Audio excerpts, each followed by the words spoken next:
Greetings, everyone. Great to be with you. Thank you so much for joining us again. Thank you for everything you do on the way, on the mystical path, growing, learning, observing, reflecting, contemplating, meditating, and those acts of courage and acts of service for the well-being of all. The great healing journey. Now, our presentation today is entitled Grieving and the Continuation of Love. In a way, we are in a state of bereavement throughout our lives. The basic question in bereavement centers on the continuation of love. We'll consider the mystical and Rosicrucian perspective on the life-giving lessons arising from such loss and suffering. In this way, we'll continue to explore Rosicrucian laws and principles and their creative expression and application for the mastery of life, harmoniously living, and service. In this spirit, I wanted to first share with you some slides by a traditional Rosicrucian, William Blake, and his artwork. You see before you now quite a remarkable watercolor dating from 1803. It's in the National Gallery of Art in Washington, D.C. It's entitled The Death of St. Joseph. Rosicrucians would use the term the transition of St. Joseph, or even the Great Initiation. And you can see quite remarkably this tremendous radiations of light from him and around the holy figures that are soothing him. His hands in prayer, his eyes upward. He's seeing the great rainbow as a beautiful symbolism, the connection between the finite and the infinite, between the mortal and the immortal, between the timely and the eternal. And we see the cherubim angelic figures in great peacefulness and warmth and love all around. In a way, we're preparing ourselves for this moment throughout our entire incarnation. And the great energy that's there gives a sense of not being weighed down, but as part of the great adventure in living, going deeper beyond whether one's incarnated or not incarnated, between being in the temple of the earth or being in the celestial realms, and transcending both and experiencing both simultaneously. And we'll have an opportunity to do that when we meditate shortly. Now, related to this work, William Blake, as a mystic, inspired artist, also did a related work here. Again, you see the motif of the rainbow, very beautiful, very profound. It's entitled The Death of the Virgin, the transition of the Virgin, again in watercolor. And this date's also from 1803. It's now in the Tate collection in London, England. And you can see the angels soothing, preparing the Virgin or Mary mystic to lift up, but also the inspired figure, Master Yeshua figure, hands in prayer, eyes gazing upward for this momentous event, this great adventure, this great initiation. It reminds me many years ago, the traditional Rosicrucian, Fra Albert Hubbard, was about to set sail in 1950 in Lusitania. And he was asked by reporters, aren't you concerned about the information that your ship may be sunk on your way across from New York City over to Europe? And he said that he would welcome that magnificent experience. And that took back the reporters. But in a way, there was a deep mystical point that was being conveyed with a great deal of maturity back of it. And that's a similar spirit in which we'll take up the concept of grieving and the continuation of love. You know, these matters remind me, I think, down through the annals of history and of mysticism.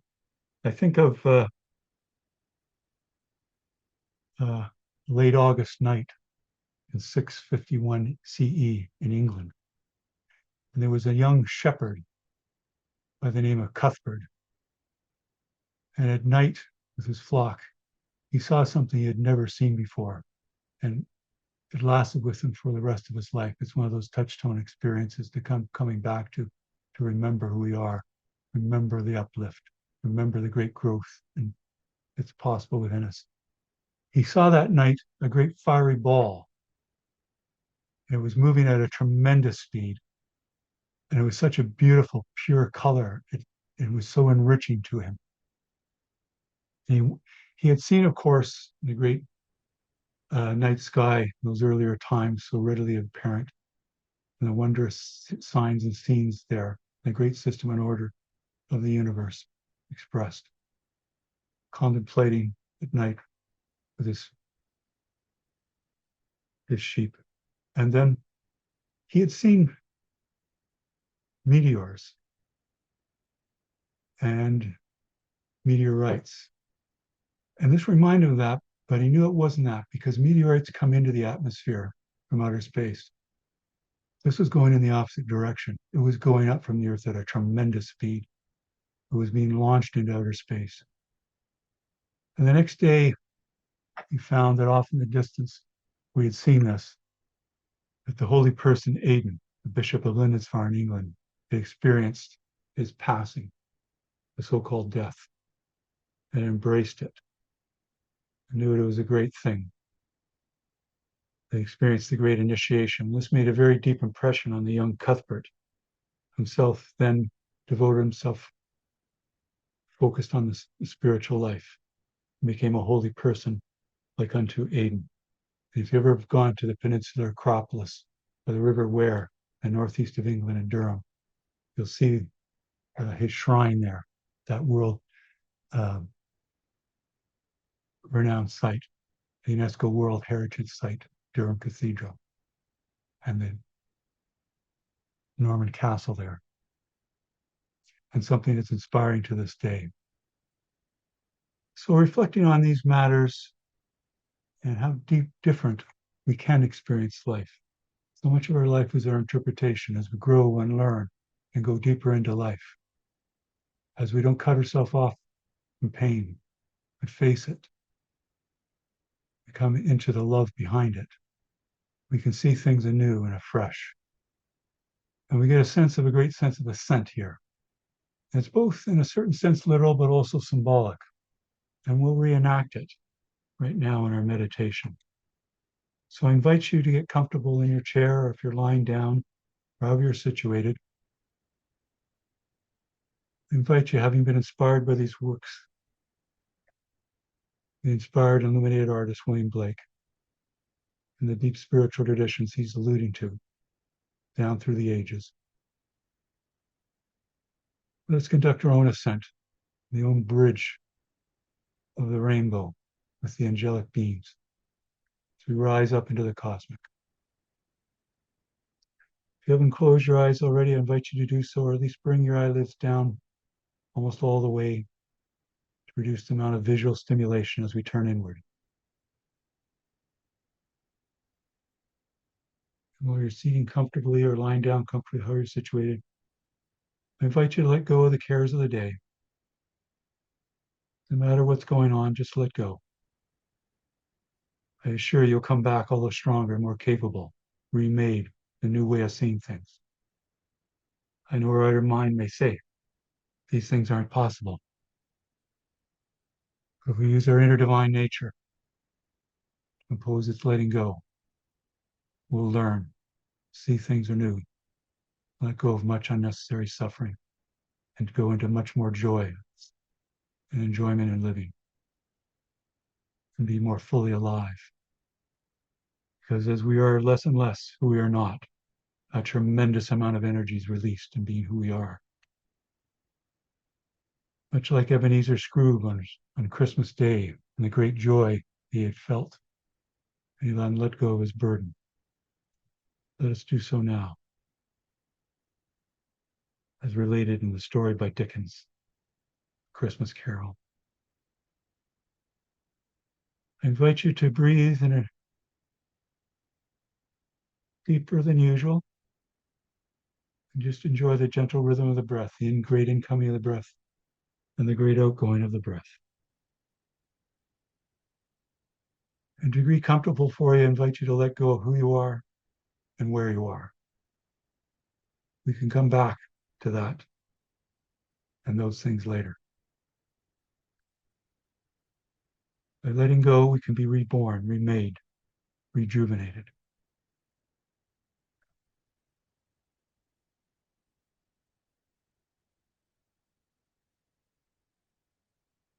I know I've related to you on some occasions that that's where I used to live. I became very familiar with all the back roads. And listen to my story while you continue to breathe deeper than usual. And if it's comfortable, I invite you to extend your exhalation longer than your inhalation to feel automatically the relaxation response. And seeking out all the back roads, many wonderful places, even people who've lived in the area for decades may not be aware of, like we can do in our own life, in our own inner being. Remember occasions sometimes taking people out to see around the countryside, enjoy the beauty of nature. And sometimes we'd come to places where they'd say, not a through road. And I would indicate to them to drive through, but they say it's not a through road. And I would say, I know the way. We were going to go through. It's not a through road. And at other times, we'd come to roads where it'd say, no exit, and go guide them down there. They'd say, aren't we going to just have to back up? I would say, no, we're going to exit. There's no exit. I know the way. So many times, many things may seem impossible, yet through the guidance of the divine within and deep knowledge of things, they are possible. And what we're about to do now may seem much like that. I invite you to exit a no exit with me and go through not a through road with me now. So let us prepare ourselves by purifying ourselves for the spiritual operation, the work and worship of the Rosicrucian Order Amorc. Just enjoy the beauty, the healing and tonic and elixir-like effect, concentrating our breath, especially when we breathe deeper than usual and extend our exhalation longer than usual. So we'll feel a building or cumulative effect of increased calmness, equanimity, tranquility, and imperturbability.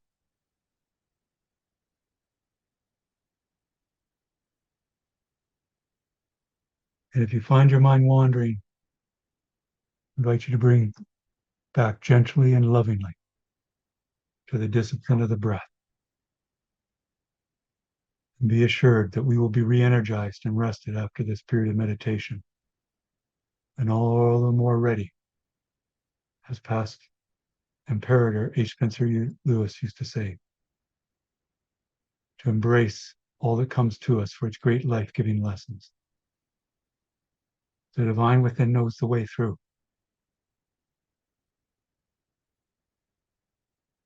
The outer self is not our guide in life. Never was, never will be. It doesn't have the qualifications for that job. Only the master within, the divine within, is so qualified and ready, always to help us, if we be receptive like this, and make it a way of life, not only during these formal periods of meditation, but throughout our day.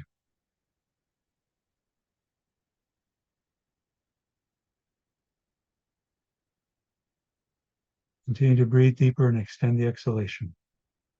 We're stimulating the great vagus nerve that works with the autonomic nervous system to move towards autonomic balance, balancing the sympathetic and parasympathetic nervous systems that we learn so much about and practice through the exercises in our weekly lessons that we do in our home sanctums, the micro temple within our homes on a weekly basis.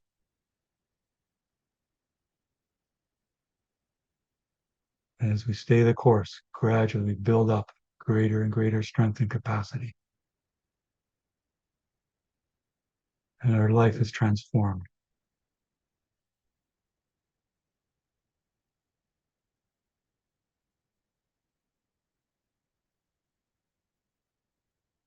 Now, having followed the rhythm of our breath, we'll soon continue our meditation by following the instructions of the key Rosicrucian instructional booklet, a meditation entitled Liber 777. I invite you to say with me now the following prayer and invocation.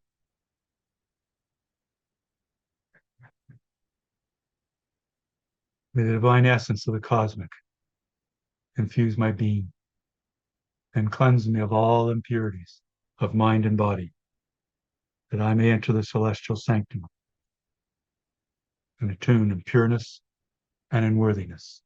So mote it be.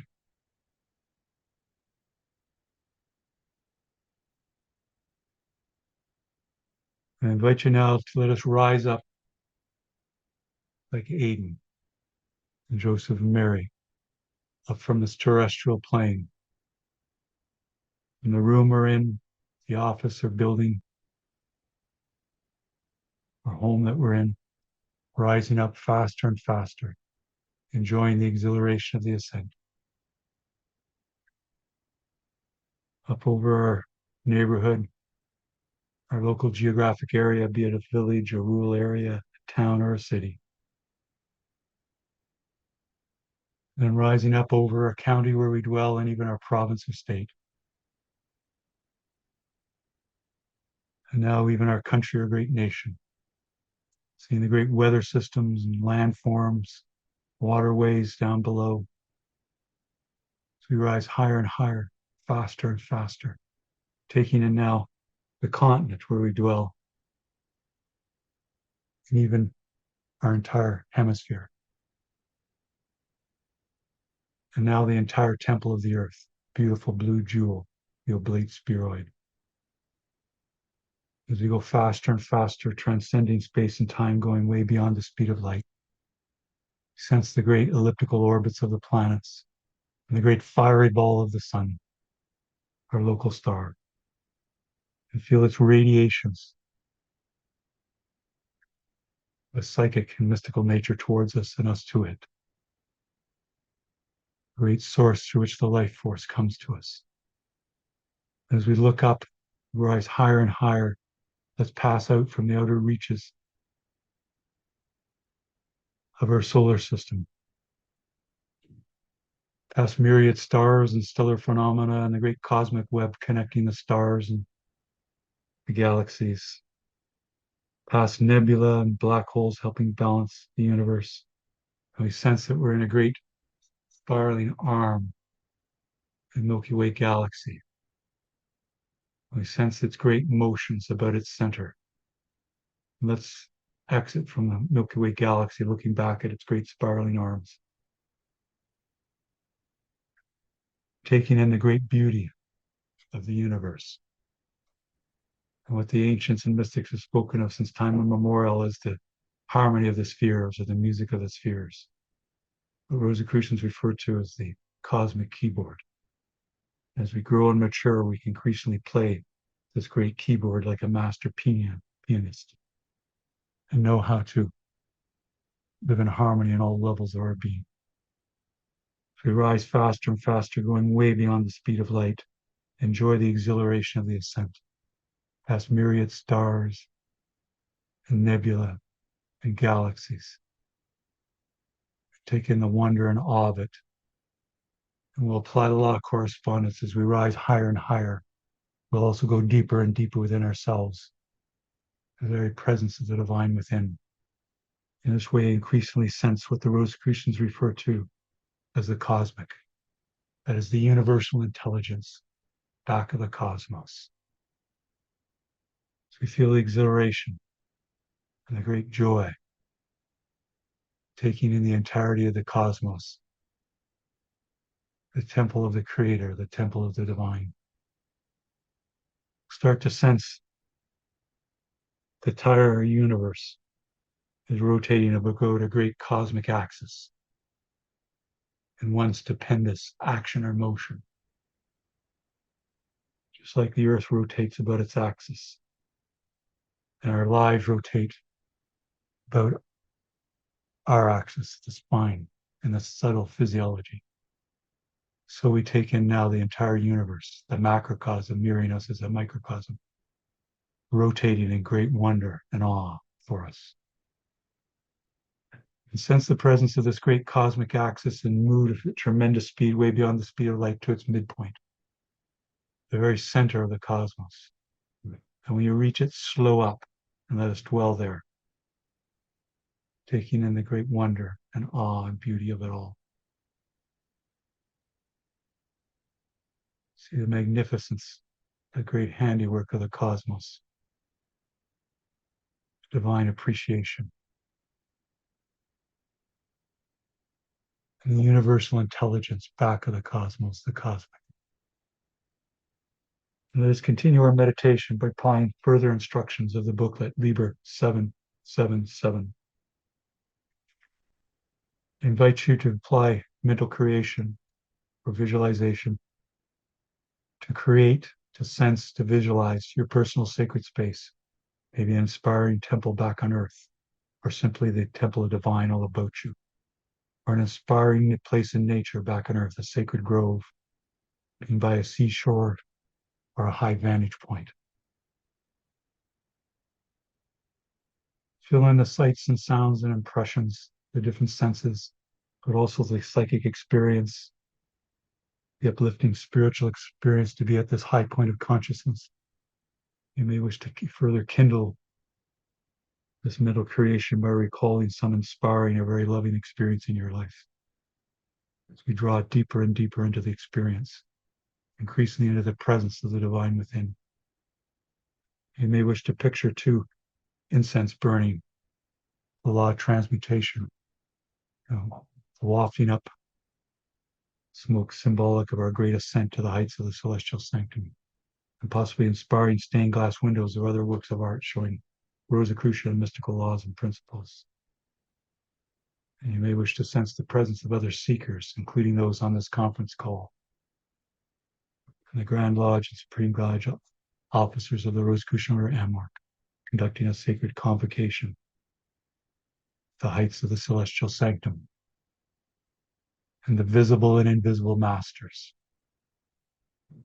Continue to fill in your mental creation, or make it real, make it vital. Feel the great joy to be fulfilling your birthright in this cosmic attunement.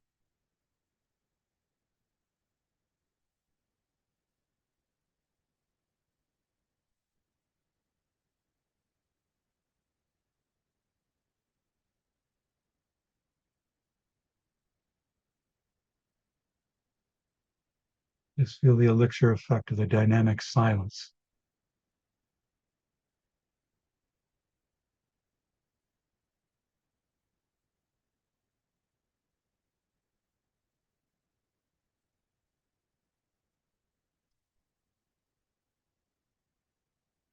And when you're ready, release your mental creation, visualization, saying if it pleases the cosmic, it is done.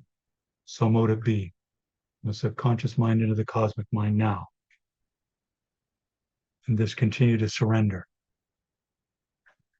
Feel all there is to feel. Let go.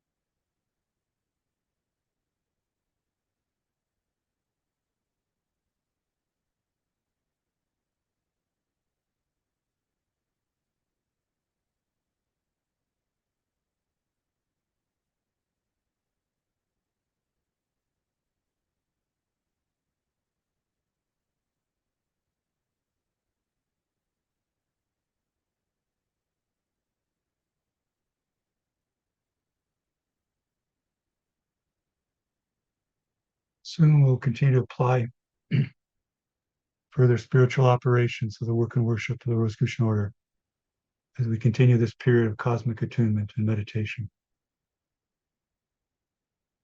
I invite you now to join with me in the work of the Silent Council in conjunction with the Council of Solace of the Rosicrucian order Emor by radiating from the depths of your being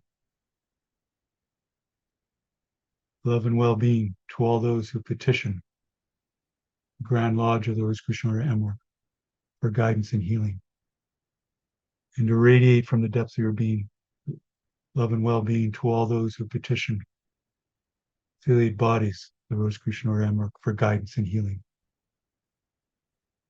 and to radiate love and well-being to all those you know who are in need of guidance and healing. And finally, to radiate love and well-being to all sentient beings throughout the cosmos who are in need of guidance and healing. Just let the love and well-being flow out like a great floodlight filling the universe. Feel the exhilaration of the flow. Know you're doing something that's deeply right, deeply of service.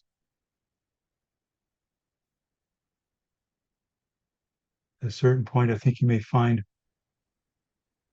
the radiations of love and well-being will speed up. And you know you're reaching those in need.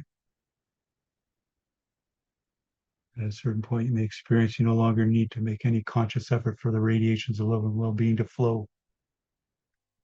When that happens, just continue to surrender and let the divine within take over in this spiritual operation. It knows it well.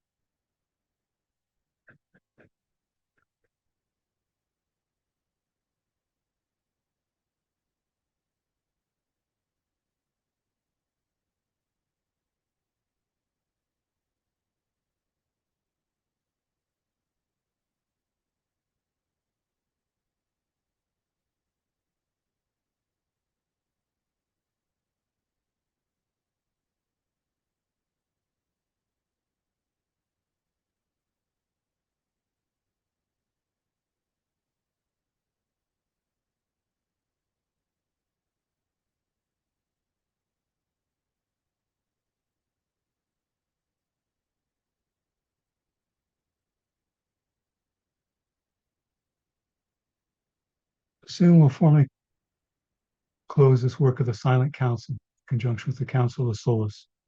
And we'll continue our meditation period a while longer and undertake further spiritual operations. So to conclude formally this period of sending a metaphysical aid, assured that it will continue from the depths of our being as a way of life and part of our mission life, I invite you to say with me now, it pleases the cosmic, it is done. Cosmic law fulfills, so mote it be. Now let's continue to dwell, applying the law of silence and the law of cosmic attunement.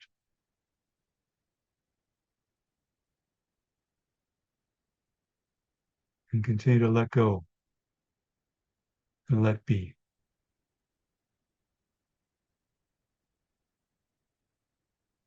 In the consciousness of the cosmic. In cosmic consciousness.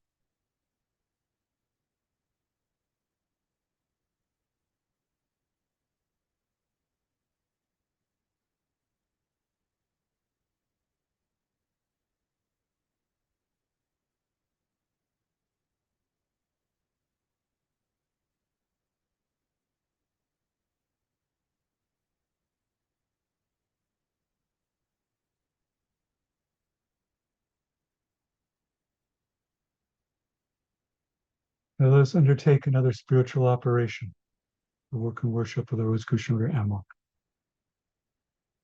And we'll follow a spiritual exercise by past Imperator H. Spencer Lewis, where he indicated that it is only through our lifting ourselves up and bringing our soul consciousness to the heights of the spiritual kingdom that we can make contact and know that there is continuous life and that the loved ones of the past have never ceased to exist. We cannot count on bringing them down to us, but we cannot count on their descent to the lower earth plane.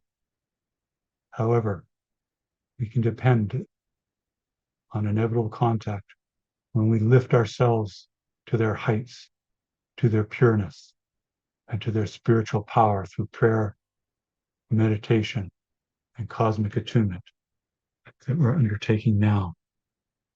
So at this time, if you wish to commune with those loved ones of the apparent past, embrace them now, experience them now, and radiate your love to them now, and then be silent and receptive for this great making whole and healing.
Now, having communed with our loved ones and felt their presence in the deepest love and their great well-being,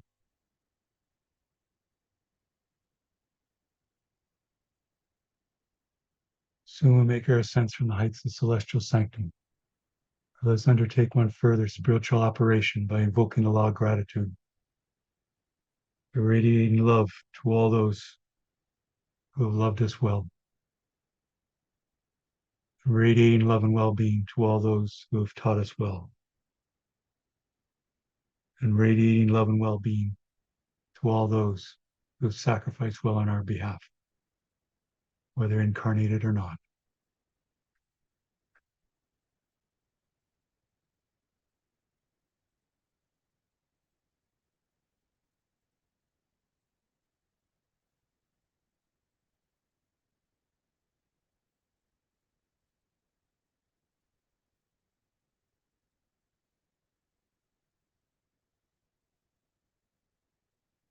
Now let us make our descent from the heights of the celestial sanctum, this period of cosmic communion that is our birthright and a way of life. Let us begin our descent moving at tremendous speed, way beyond the speed of light. As myriad galaxies and nebula, stellar phenomena, quasars and pulsars, great cosmic web connecting stars and galaxies, sensing the great music or harmony of the spheres and the oneness of the microcosm and the macrocosm. As we see in the distance the great spiraling arms of our local home, the Milky Way galaxy, as we plunge into the great arm where we dwell, past again myriad stars, stellar phenomena, rogue planets, asteroids, comets, meteors.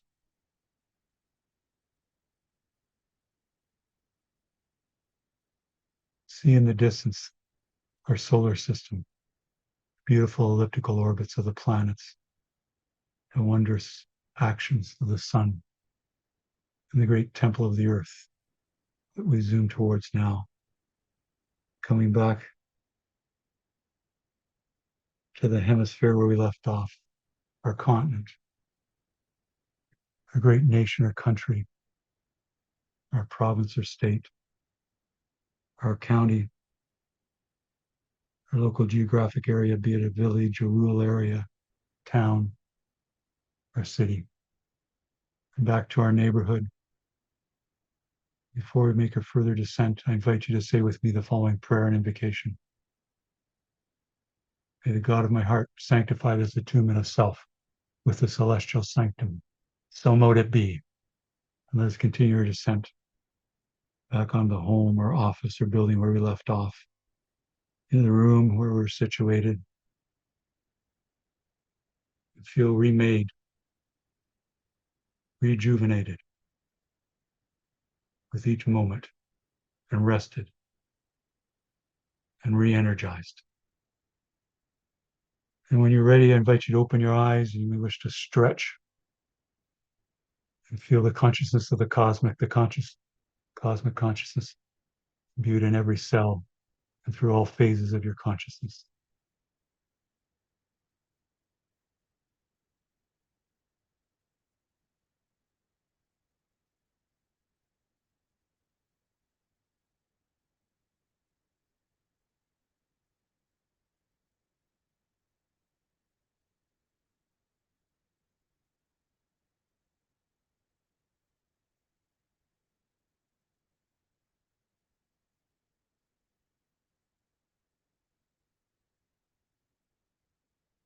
Thank you, everyone. And let's continue our presentation on the topic of grieving and the continuation of love. Now, we said at the outset that we can view that a basic question of bereavement has to do with the endurance or continuation of love. In other words, we go through a tremendous change or a radical change. There was an important person in our life who was alive, and then apparently suddenly they're not.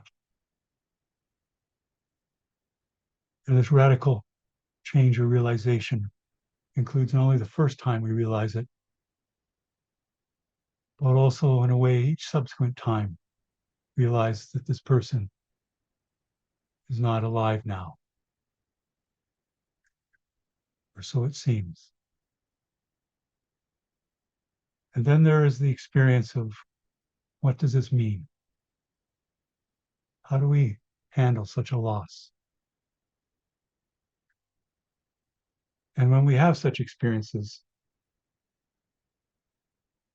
we also have the realization, the corollary, that someday we're going to be here lost to someone else. So this is a very powerful, a very acute question about the continuation of consciousness, and especially back of that, the continuation of love.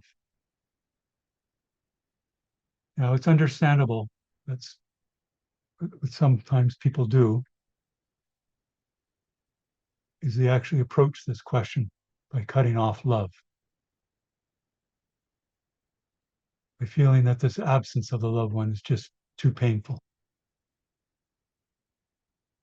So I'm just going to shut down the love factor or the love experience in my life generally. However, that's a form of depression. By any time we're shutting down, we're depressing our minds and our bodies. But what do we do? Well, this reminds me of the great mystic John of the Cross when he was being held in prison for his progressive, expanded teachings of love. And he was feeling great darkness, dark night of the soul, or the obscure night with him. But in the cell that he was being held was by a street, and someone was going by singing a very poignant song in Spanish. And part of it, translated in English, was, "I'm dying in love. What can I do? Then just die." And it's the same experience that the Buddha had, or said to have under the body tree, of just letting go, just like we let go in meditation. In fact, an important part of life is letting go, because then we can come back with the deeper impressions of the divine within. When we meditate regularly, when we turn within for the guidance of the master within. And so in answer to what do we do? Well, first of all, we can try not to shut down, and meditation will support us in that. And for sure, it's painful to realize the absence of someone you've loved.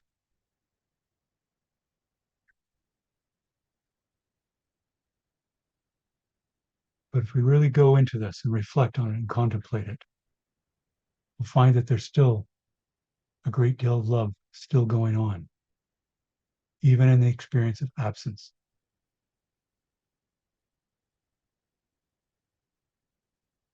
And if you let that love flow go on, then it will act in a highly creative and surprising, even astonishing way. Yes, it brings that person we're missing to mind. And it stimulates a review of our love for that person, the memories, the events, the humorous times, the difficult, challenging times. But once we're having that kind of experience, something wonderful happens. We start to feel healthier, especially compared to cutting off the love. In this way, we're not trying to avoid pain. And the practice of meditation will help us in the reduction of pain, but also have that deep strength of the master within that's beyond any pain. It can infuse us with that well-being. This is especially when the immediate experience of the pain starts to have that reductive effect on the long-term experience of pain that we may have thought was chronic. And it's true, in some form or other, we can see ourselves in bereavement our whole lives. And there's a deep mystical point on this. In a way, we're working to regain our true divine nature, our true divine state. As well as this, you may say, well, this particular person passed away what seems like a long time ago, possibly. And I still have these experiences. But along with them, I think we'll find, especially with meditation and contemplation, there's going to be corrective emotional experiences. There's going to be novel experiences that happen with the bereavement. And there's aspects of the person that when we're alive and well and interacting with us, that we more fully appreciate now.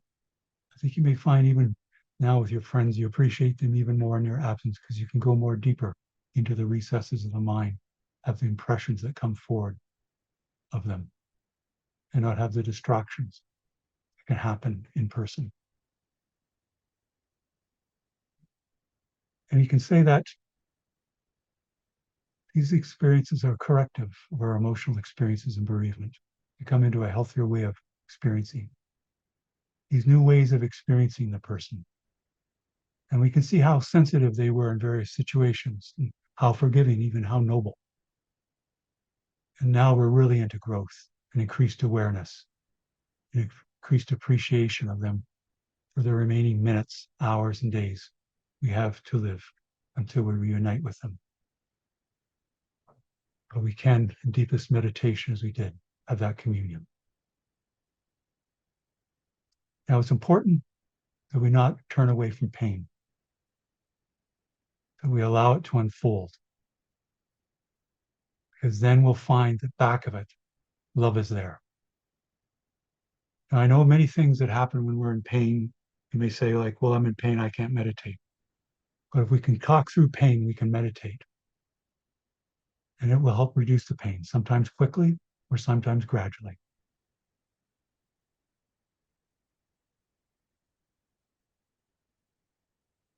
And it's good to realize we're missing a loved one, that we wouldn't be in pain if there wasn't love there.